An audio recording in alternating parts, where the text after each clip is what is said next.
말씀 보겠습니다. 누가복음 8장 22절로 25절 말씀입니다. 신약성경 104페이지 마테마가 누가복음 8장 22절에서 25절 말씀. 누가복음 8장 22절로 25절 말씀을 한 절씩 교독하겠습니다. 하루는 제자들과 함께 배에 오르사 그들에게 이르시되 호수 저편으로 건너가자 하심에 이에 떠나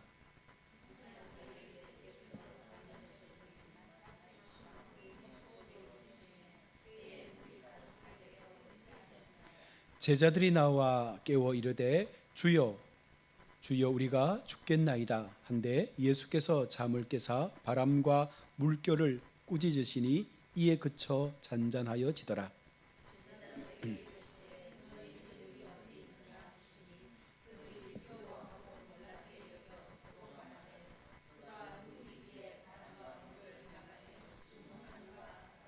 아멘. 할렐루야. 시간도 하나님의 귀한 말씀의 은혜가 우리 삶 가운데 함께 하시기를 축복합니다. 우리가 때때로 우리 스스로가 생각해 보아도 우리가 내가 믿음이 참 없구나를 때때로 고백할 때가 있습니까? 네. 참 우리가 이렇게 오랫동안 예수 믿었는데 열심히 하나님 앞에 살려고 했었는데 한 번씩 참 내가 믿음 없이 무너지는 모습을 볼 때가 있습니다. 여러분 언제 그런 경험을 하십니까? 오랜 기간 교회를 다니고 직분을 받아 살아가지만 이 순간순간에 내가 정말 이 정도밖에 안 되나? 내 믿음이 이것밖에 안 되나? 내가 정말 하나님 앞에 살아왔던 그 삶의 시간들이 사실 이 정도에 무너지나? 여러분 그런 마음을 갖게 되는데요. 믿음은 신앙 여정 가운데 그래서 늘 점검하고 살펴야 될 아주 중요한 부분이죠. 믿음 없이는 우리가 하나님을 예배할 수 없고 믿음 없이는 하나님을 우리가 찬양할 수도 없고 여러분 믿음 없이 우리가 기도한다는 것 자체도 있을 수가 없는 부분이기 때문에 정말 내가 믿고 있는지 바르게 믿고 있는지 참으로 믿고 있는지 내가 믿는 하나님이 참 하나님이 맞는지 내 신앙 속에 의지하고 고백하는 그 하나님에 대한 믿음이 진실로 하나님 앞에 온전하게 고백할 수 있는 그 믿음이 맞는지를 우리가 늘 돌아봐야 합니다. 예수 믿고 교회 생활하며 안정적으로 모든 것이 잘 되어질 때 우리가 잘 믿는 것 같아 보이지만 때때로 우리는요 하나님 앞에 주님 앞에 훈련을 받으면서 이 믿음을 세워가는 거예요. 그래서 하나님께서 우리에게 환난도 주시고 어려움도 주시고 또 가난하기도 하시고 또 부유하기도 하시는 거예요. 그 모든 가정들을 통해서 우리가 하나님의 거룩한 믿음의 저울추에 딱 달렸을 때 정말 이 정도면 됐다라고 하는 그 고백을 들을 때까지 하나님은 계속해서 우리를 단련해 가시는 줄로 믿습니다. 믿음을 가지고 살아도 여러분 그 속에 사단이 주는 두려움이 엄습하면 우리는 또 쉽게 무너지지 않습니까? 그래서 우리는 성령의 도움이 필요한 거예요. 성령께서 내 마음 가운데 함께 하시면 사실은 사단이 아무리 우리를 엄습해도 우리는 도리어 그 사단을 향해서 선포하지 않습니까? 사단아 물러가라. 예수의 이름의 권세를 가지고 우리가 오히려 사단을 향해서 더 힘있게 선포하고 선언하고 나의 신앙은 결코 흔들릴 수 없는 신앙이다. 하나님 앞에 우리가 기도한다면 여러분 그 신앙이 더욱더 성장하게 되는 것입니다. 두려움이란 감정은요 수많은 그리스도인들을 괴롭히는 정서적인 죄와도 같은 거예요. 신앙생활하면서 내 마음속에 두려움이 있다라는 것은요 다른 말로 표현하면 내 마음 가운데 하나님에 대한 마음이 작아진 거예요. 우리가 하나님을 믿으면서 두려움을 갖는다는 것 자체가 그 속에 결국은 사단이 지금 그 두려움을 심어 놓았기 때문에 두려움이 생기는 거예요. 매번 말씀드리지만 하나님이 주시는 마음은 평강과 희락과 화평과 온유와 여러분 이런 마음이잖아요. 그러나 마귀가 주는 마음은 두려움과 공포를 주는 거예요. 그래서 우리 마음 가운데 무언가 어떤 삶의 일을 행할 때에 내 마음 가운데 두려움이 엄습하면 지금 마귀가 내 마음을 틈타고 있구나. 그 즉시로 우리가 하나님 앞에 기도해야 되는 것입니다. 그래야 그 믿음을 지킬 수가 있는 것입니다. 예수님을 사랑한다 믿는다면서도 여러분 염려하는 죄를 우리가 얼마나 많이 범하고 있습니까? 목사님 저도 그래요. 늘 염려하지 말아라 말씀하지만 때때로 저도 염려하거든요. 걱정하고 어떻게 될까 많이 고민하는데, 사실은 제 아내가 항상 저한테 하는 말이 있어요. 목사가 되려면 하루 3시간 기도하고 하루 3시간 말씀 보면 역사가 일어난대요. 제가 그렇게 못해갖고 역사가 잘 안 일어나는 것 같은데, 목사 하려면 하루에 3시간 기도하고 하루에 3시간 말씀 봐야 그게 목사지 하면서 저한테 항상 이렇게 말을 하거든요. 저도 그렇게 하고 싶은데 잘 안 돼서 정말 그런 것 같습니다. 하나님 앞에 우리가 말씀 속에서 기도 속에서 우리의 신앙을 세워가면 역사는 일어나겠죠. 왜? 그것은 내가 하는 것이 아니라 하나님께서 하는 것이기에, 그래서 우리는 이 두려움을 이기기 위해서 이 모든 믿음의 역사를 만들어가기 위해서 철저히 어디에 서는 거예요? 하나님 편에 서는 거예요. 하나님 편에 서면 하나님이 우리 편이 되시잖아요. 우리가 가끔씩 놀이하면 짝짓 편을 들어 이제 짝을 먹잖아요. 그래서 누구한테 짝 먹습니까? 강호동 같은, 그죠? 마동석 같은 좀 힘센 사람 편에 붙어야 그나마 좀 싸워서 이길 수 있는 확률이 높아지잖아요. 근데 우리는요, 누구 편에 서는 거예요? 세상의 모든 것 가운데 가장 강력한 힘을 갖고 계시는 하나님 편에 우리가 서는 거예요. 그러면 아무리 마귀의 대장이 와도 겁낼 것 없지 않습니까? 하나님의 편에 서서 하나님의 마음을 가지고 살아가면, 여러분, 우리 인생 가운데 생겨났던 걱정, 두려움, 염려, 이 모든 것들이 찾아와도 우리의 몸을 때때로 괴롭게 한다 할지라도, 여러분, 우리는요, 이 염려를 신앙으로, 믿음으로 깨트려내는 줄로 믿습니다. 하나님께서는 우리의 삶 가운데 있어야 될 모든 것들을 다 알고 있는 분입니다. 맞습니까? 네. 그러므로 우리는 그 마음을 어디에 맞추는 거예요? 하나님께 맞추는 거예요. 하나님께 맞추면 하나님은 어디에 맞출까요? 내게 맞추는 거예요. 그러면 훨씬 더 삶을 살아가는 것이 나아질 수 있습니다. 열심히 애를 썼지만 잘 안 될 때가 많아요. 그래서 성경이 말씀하는 게 뭐예요? 네가 수고한 대로, 내 손에 수고한 대로 먹는 것이 복이다고 말씀하는 게 무슨 말씀이냐면, 달리 생각하면 아무리 수고해도 그 수고한 만큼 또 못 잡는 것이 세상의 이치라는 것입니다. 그래서 우리는 하나님 앞에 매달리는 거예요. 하나님 앞에 서면 최소한 내가 수고한 것 이상은 얻을 수 있기 때문입니다. 우리의 일생에 몸과 마음을 괴롭힐 수많은 사단의 두려움과 공격이 있다 할지라도, 여러분, 하나님 앞에 세워지고 하나님을 바라보는 그 믿음 가운데 우리가 하나님 편에 서게 되면 반드시 우리는 영적인 힘을 가지고 이 모든 것들을 능히 감당하고 이겨낼 줄로 믿습니다. 누가복음 12장 29절 이후의 말씀처럼 너희는 무엇을 먹을까 무엇을 마실까 구하지 말고 근심하지 말라. 이 모든 것은 세상 백성들이 구하는 것이라. 먹고 마시는 문제, 의식주의 문제는요, 세상 사람들은 고민할 수밖에 없는 문제라는 거예요. 그런데 너희 아버지께서 이런 것이 너희에게 있어야 될 줄을 안다 모른다? 안다는 거예요. 그러니까 이것은 우리가 기본적으로 하나님께서 다 알고 계시는 거니까 구할 필요가 없다는 거예요. 그러면서 오직 너희는 무엇을 구하라? 그의 나라와 그의 의를 구하라. 그러면 이 모든 것을 더하여 주시리라. 이게 바로 하나님께서 우리 가운데 요청하시는 믿음의 공식인 것입니다. 나는 하나님을 위해서, 하나님의 나라와 그 일을 위해서 살아가면 하나님께서는 내 일과 내 삶과 내 지경을 위해서 하나님께서 그 길들을 만들어 가시겠다는 거예요. 네. 우리가 하나님의 일을 얼마나 많이 할 수 있겠습니까? 그러나 하나님은요, 우리의 일을 엄청나게 많이 하실 수 있는 그런 하나님이에요. 그래서 우리가 날마다 하나님 앞에 그 마음을 가지고 주님을 바라보고 주님 앞에 충성하는 이유도 그 때문이죠. 그렇지 않으면 우리가 세상 사람들처럼 살아가야 되죠. 그래서 더하시리라 말씀하면서 적은 무리여 무서워 말라. 너희 아버지께서 그 나라를 너희에게 주시기를 기뻐하시느니라. 우리 하나님은요, 하나님께서 허락하시는 그 세상 나라뿐만 아니라 아버지 하나님께서 만들어 가시는 하나님 나라의 그 모든 것들을 다 우리 가운데 기쁨으로 주시기를 아끼지 않겠다라고 말씀하고 있습니다. 내일을 두려워하지 말라. 이 말씀은 어떤 의미냐면 하나님은 거기에도 계신다는 거예요. 오늘도 우리와 함께 하신 하나님이지만 우리가 내일 일을 염려하지 않는 것은 내일의 시간에도 하나님은 여전히 오늘과 같이 우리 가운데 함께 하시기 때문에 우리가 내일을 염려하지 않는 거예요. 오늘 본문에서 예수님은요, 제자들에게 호수 저편으로 건너가자라고 말씀을 하셨습니다. 왜 예수님은 그렇게 말씀하셨을까? 바로 제자들의 연약한 믿음을 스스로, 그들 스스로가 우리가 정말 믿음이 없구나를 보도록 하기 위해서 지금 그 여정을 가는 거예요. 또한 자연을 주관하시는 그 분이 누구이신지, 바로 창조주 예수님의 그 능력을 그들 가운데 직접적으로 보여주시기 위해서 오늘과 같은 상황을 만들어 놓은 것입니다. 우리는 자연의 움직임에 대해서 크게 두려워하고 꼼짝 못하는 연약한 존재들 아닙니까? 제가 어제 뉴스를 잠깐 보니까 금년 여름에는 지난해 어떤 비의 4배가 온다고 합니다.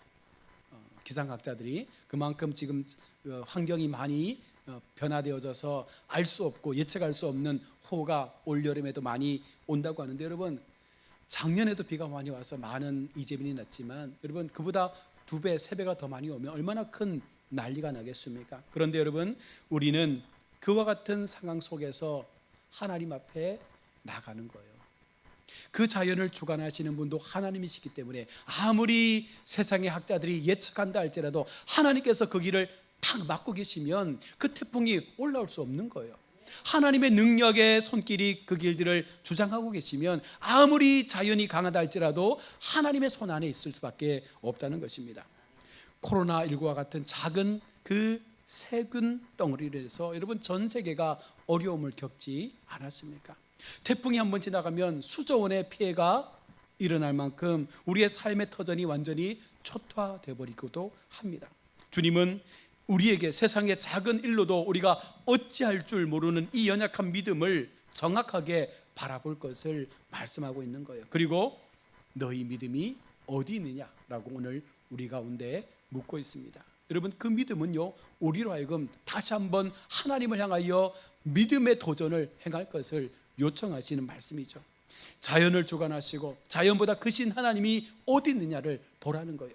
너희가 지금 믿고 있는 하나님은 그냥 세상 가운데 있는 하나님이 아니다. 그만큼 강력하고 그만큼 능력 있고 그만큼 우리의 삶을 누구보다 더 잘 알고 계시는 하나님께서 우리의 보호자가 되어주시기에 여러분의 삶 가운데 갖는 그 믿음이 얼마나 강력한 믿음이 되느냐에 따라서 우리의 삶은 분명히 달라질 수가 있다라는 것을 보여주는 것이죠.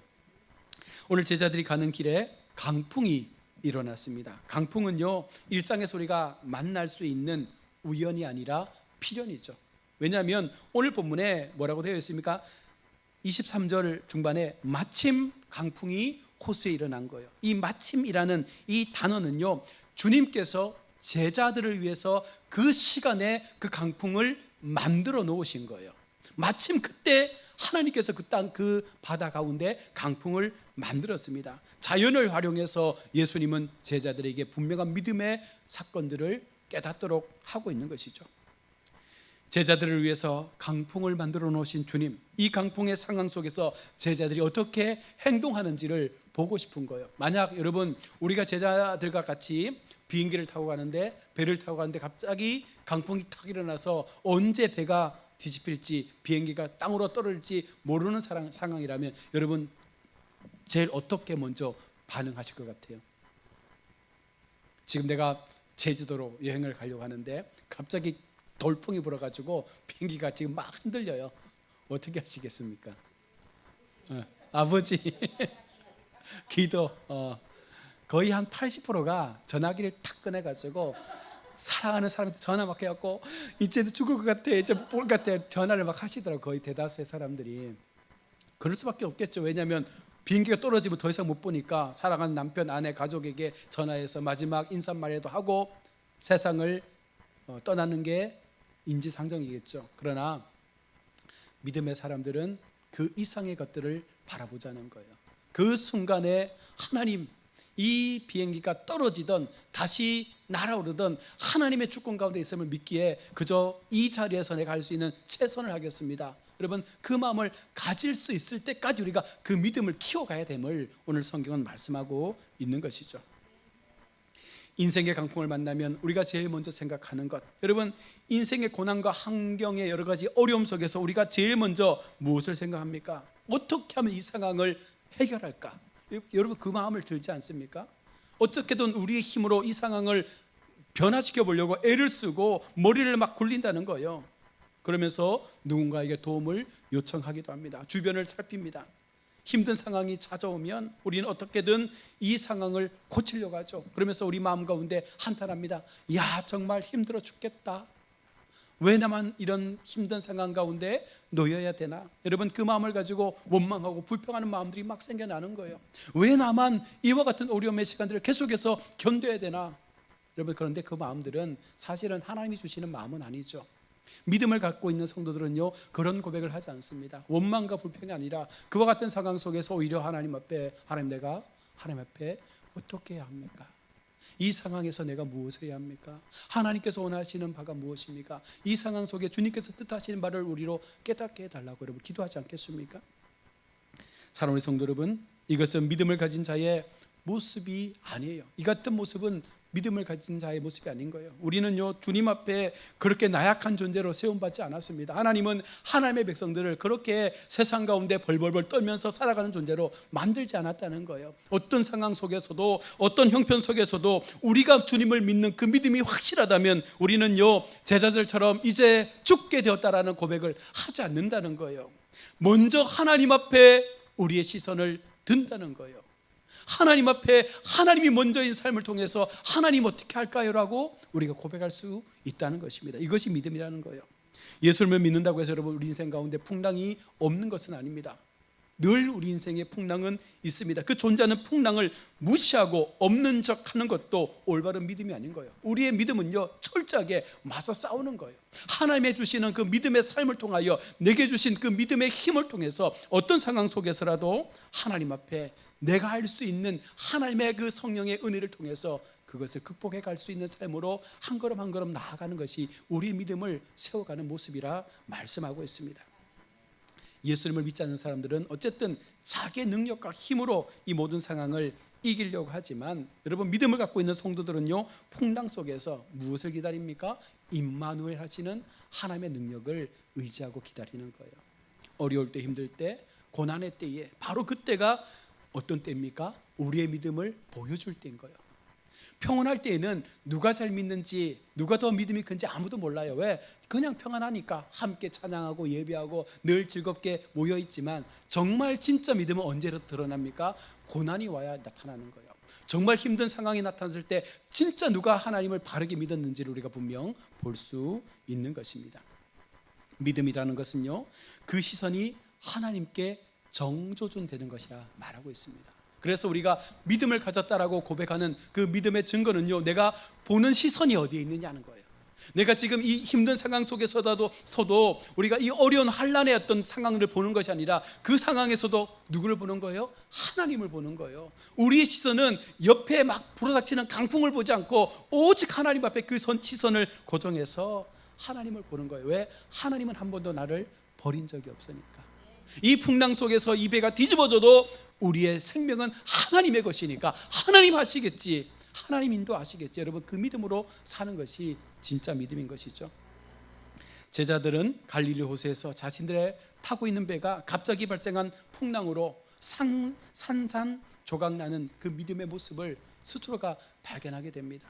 창조주 하나님의 전능하심을 믿지도 못하고 그 시선을 하나님께도 두지도 못하고 그저 우왕좌왕하면서 혼란스럽게 방황하는 그들의 모습은 결국은 예수님의 제자들이 아니었던 거예요. 우리가 집중해야 할 일은요, 그 어떤 환난 가운데서도 믿음을 더욱더 강하게 키우고 지키는 일입니다. 그래서 우리가 믿음에 훈련하는 거예요. 예배 훈련하는 거예요. 말씀 훈련하는 거예요. 그렇지 않으면 여러분 그냥 교회 왔다 갔다 하면서 내 필요한 거 기도하고 그러면 되겠죠. 그런데 우리가 그것을 신앙이라 말하지 않지 않습니까? 그렇게 단순하게 기복주의의 신앙을 붙잡고 복만을 구하는 그 신앙으로 살아간다면 그 속에는요, 하나님이 존재하지 않는 것입니다. 믿음의 굳게 선 자는요, 시험을 이기고 그 시험을 통과해서 주님께서 인정하시는 믿음의 자리에 서게 될 때 놀라운 하나님의 복이 우리 삶 가운데 부어져 있음을 발견하게 된다는 것입니다. 그래서 시험도 은혜라는 거예요. 믿습니까? 네. 시험도 은혜라고 하면 시험 올까 싶어서 아멘도 못하는 분들도 계실 텐데, 여러분 시험도 은혜입니다. 시험을 중친다는 것은 하나님께서 나를 지금 주목하고 있다는 거예요. 그 시험을 우리가 통과하면 하나님은 예비한 복을 주실 준비를 하고 계시는 거예요. 그래서 우리가 당당하게 어떤 환난과 시험이 와도 그것을 두려워하는 것이 아니라 담대하게 싸우는 거예요. 시험아 와라, 내가 주님의 이름으로 함께 내가 이것을 감당하겠노라, 내게 주신 믿음으로 내가 이것을 충분히 극복하고 감당하겠노라. 여러분, 그 마음을 가지고 살아가면 하나님께서 그 시험조차도 우리 가운데 시험이 아닐 정도로 하찮게 보이게 만들어 주시는 것입니다. 참 믿음은요, 어떤 상황 속에서도 물러설 줄 모르고 끝까지 믿고 나가는 그 믿음의 모습 속에서 나타나게 되는 거예요. 그래서 우리 교회 속에 어떤 분이 믿음이 좋은가라고 볼 때 힘든 상황 속에서, 어려운 상황 속에서 요동하지 않고 꿋꿋이 하나님 앞에 그 자리를 지키고 기도하는 성도가 진짜 믿음이 있는 성도라는 것입니다. 예수님이 제자들에게 던진 질문이 무엇입니까? 너희 믿음이 어디 있느냐라고 묻고 있어요. 너희 믿음이 어디 있느냐? 이 말을 다르게 표현하면 아직도 믿음이 있느냐란 말과 똑같아요. 너희 속에 아직도 믿음이 있느냐? 너희가 그것을 믿음이라고 생각하고 있느냐? 아니라는 거죠. 우리 주님은 그것을 믿음이라고 보지 않는 것입니다. 이 믿음은 결국 믿음이 부족하다는 말씀을 하는 것이 아니라 믿음이 어디 있는지 찾아볼 수가 없다는 거예요. 주님을 따랐던 제자들이지만 그 제자들의 모습 속에서 내가 너희에게 가르쳐 주었던 하나님 나라와 그 믿음에 대한 삶의 역사가 아무리 찾아봐도 볼 수 없다는 것입니다. 예수님은 자연을 꾸짖으시면서 제자들을 함께 꾸짖고 있는 거예요. 바다를 향해서 예수님께서 선언하신 그 꾸짖음은 어찌 보면 믿음 없는 제자들을 향해서 함께 꾸짖고 있는 말씀과 같은 것이라는 것이죠.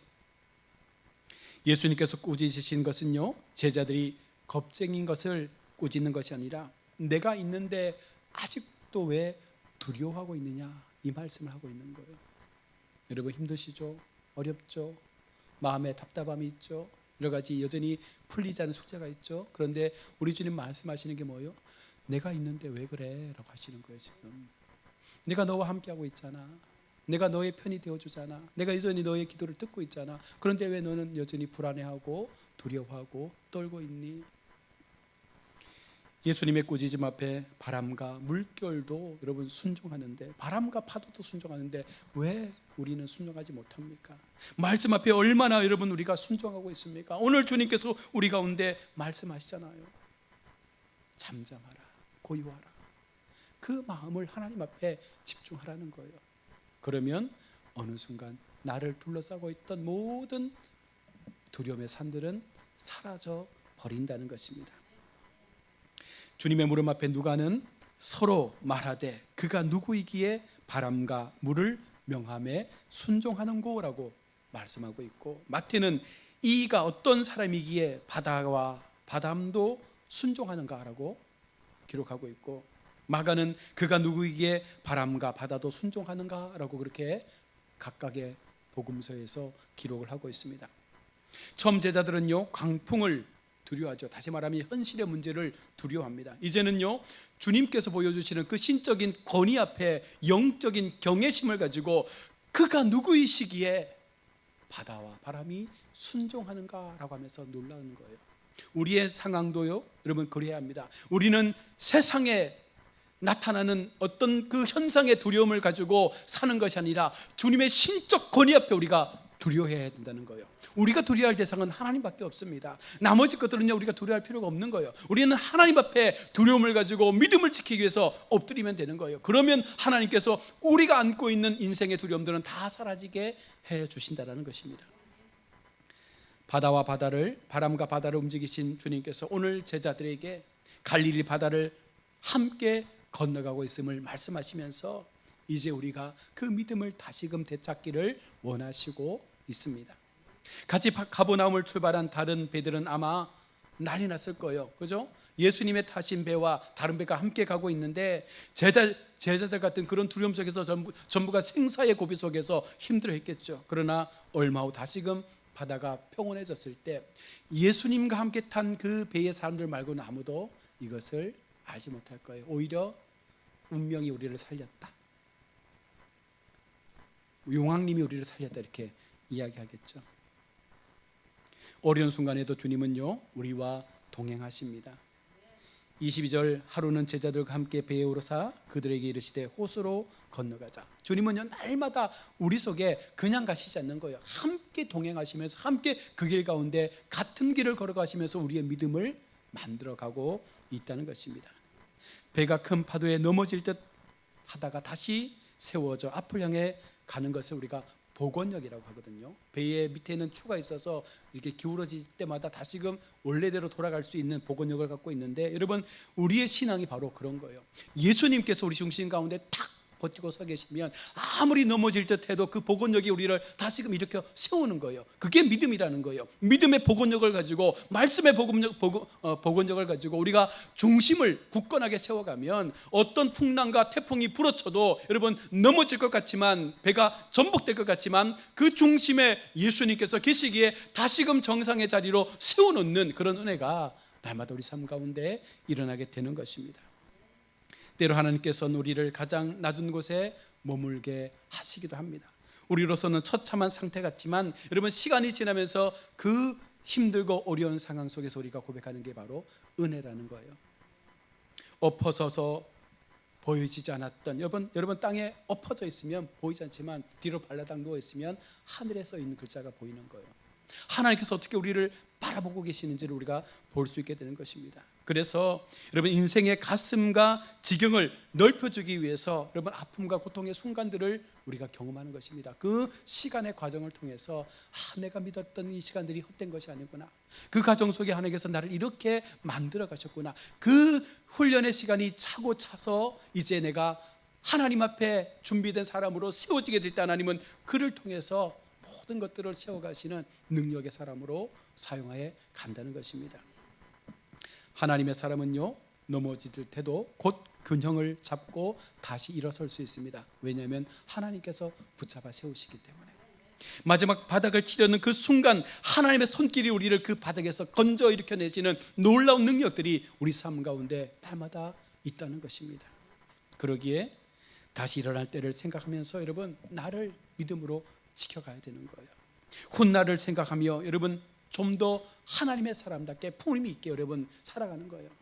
세상 사람들처럼 함께 우리가 세상을 살아갈 때 똑같은 인생의 문제 속에서 세상 사람들은 두렵고 떨고 힘들어할 때 우리가 좀 더 의연하게 담대하게 괜찮아, 나는 괜찮아, 내가 너 위해 기도해 줄게, 나도 힘들지만 내가 기도해 줄게, 될 거야, 여러분 그 마음을 갖는 게 믿음의 사람들의 본보기라는 거예요. 반드시 넘어진 그 자리에서 일어나 진정한 승리를 보여주실 하나님을 우리가 찬양하고 예배하는 줄로 믿습니다. 그 백성에게 하나님은요 놀라운 믿음의 복원력을 허락해 주실 것입니다. 주님이 그 풍랑 속에서도 나와 함께 하신다는 것. 중요한 것은 풍랑이 아니에요. 우리의 삶에 보여지는 풍랑이 전혀 우리 가운데 문제되지도 않고 중요한 것도 아니고 아무런 우리가 생각할 여지도 없는 거예요. 우리가 생각할 것은 그 풍랑 속에 여전히 계시는 하나님을 우리가 바라보기만 하면 사실은 풍랑은 다 없어집니다. 왜? 주인공이 보이니까. 여러분 다 다른 것들은 다 사라지죠.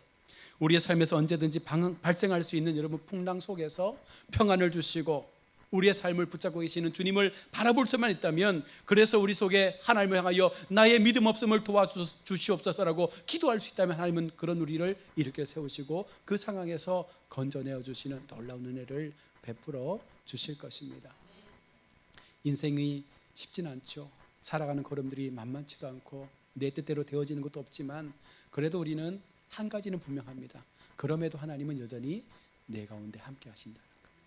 우리의 인생 가운데 우리 주님이 나의 삶의 주인으로 인정하는 그 순간부터는 하나님은 절대로 우리를 버리지 않는다는 것, 그 마음을 통해서 우리가 또 한 주간 믿음으로 이 땅에서의 삶을 살아감을 통해서 정말 우리가 지금까지 고민하고 힘들었던 그 모든 것들을 다 이제는 내려놓고 우리 마음 가운데 행여나 있는 그 두려움조차도 다 내려놓고 하나님을 향한 경외의 마음을 가지고 우리가 믿음의 이 여정들을 좀 더 성숙한 믿음으로 세워가시는 이 복된 성도들 되시기를 주의 이름으로 축원합니다.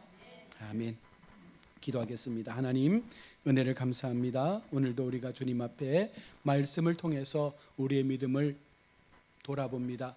수많은 세상의 풍랑과 환란 속에서 우리가 보는 것이 무엇입니까? 풍랑을 바라보면 두렵고 환란을 바라보면 고통스럽지만 그 속에 역사하시는 하나님을 바라볼 때 우리는 그 모든 것들을 다 잊고 온전한 평안의 삶으로 나아가게 하는 줄로 믿습니다. 우리가 어떤 믿음을 가지고 하나님 앞에 서야 할지를 늘 돌아보게 하시고 나의 믿음 없음을 불쌍히 여겨주시고 다시 한번 우리의 믿음을 견고하게 세우셔서 마지막 순간까지 하나님만을 바라보는 마음으로 끝까지 이 길을 달려가는 우리 모든 성도들 되게 하여 주옵소서. 거룩하신 예수님의 이름으로 기도드립니다. 아멘.